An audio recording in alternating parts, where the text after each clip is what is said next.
இந்த மாதிரி வழக்குகளை வந்து காலதாமதம் ஏற்படுத்துவதனால என்ன ஆகும்னு கேட்டால், ஏன்னா இப்போ 2026ல் மீண்டும் ஒரு தேர்தல் வரப்போகுது. அப்போ அடுத்த 5 ஆண்டு காலத்தையும் நம்ம முடிக்க போகிறோம் அப்படின்னும் பொழுது, காவல்துறைக்கும் ஒரு நெருக்கடி, அமைச்சருக்கும் ஒரு நெருக்கடி. ஏன்னு கேட்டால் நம்ம அமைச்சராக இருந்திருக்கிறோம். பவர்ல இருக்கும். நம்மளால ஒண்ணுமே பண்ண முடியலையே. ஆமா. அப்படி பண்ண முடியல. இதே அவரே வந்து தனிநபராக இருந்திருந்தா, தனியா ஒரு நபர் அவர் அமைச்சரே கிடையாது, அவர் சட்டமன்ற உறுப்பினரே கிடையாது, அண்ணன் கே.என். நேரு அவர்கள் இல்ல அப்படின்னா கூட, அவர் ஏதோ ஒரு கோர்ஷிப்பா ஏதோ ஒரு ஐடியா பண்ணலாம் கொள்ளலாம். ஆனா அவர் ஒரு அமைச்சராக ஒரு பொறுப்புல இருக்கக்கூடியாரு, சொசைட்டில ஒரு முக்கியமான ஒரு ஆளு.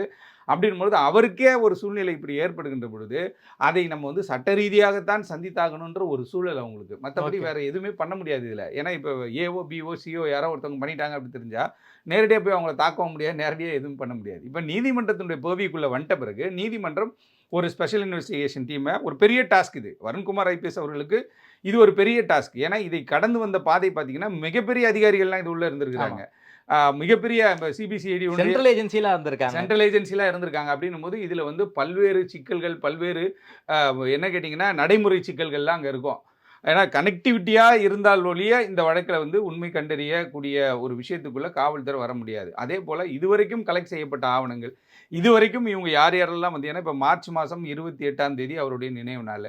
அதை அதை நோக்கிய பயணமாக தான் இப்போ இந்த அதிகாரிகள் நியமனம்லாம் வந்து பார்த்தீங்கன்னா, அதை நோக்கிய ஒரு பயணமாக தான் இருக்கு. இருந்தாலும் வழக்கை பொறுத்தவரையிலும் இது ஒரு அமைச்சர் குடும்பத்து வழக்கு அப்படின்னு இல்லாம, ஒரு சாதாரண வழக்காக இருந்தாலும் அதை எப்படி எடுத்து நடத்தணும், எப்படி அதை சீரியஸா கொண்டு போணும். ஏன்னா அரசு தரப்பு வழக்கறிஞர் தான் சொல்லியிருக்காங்க.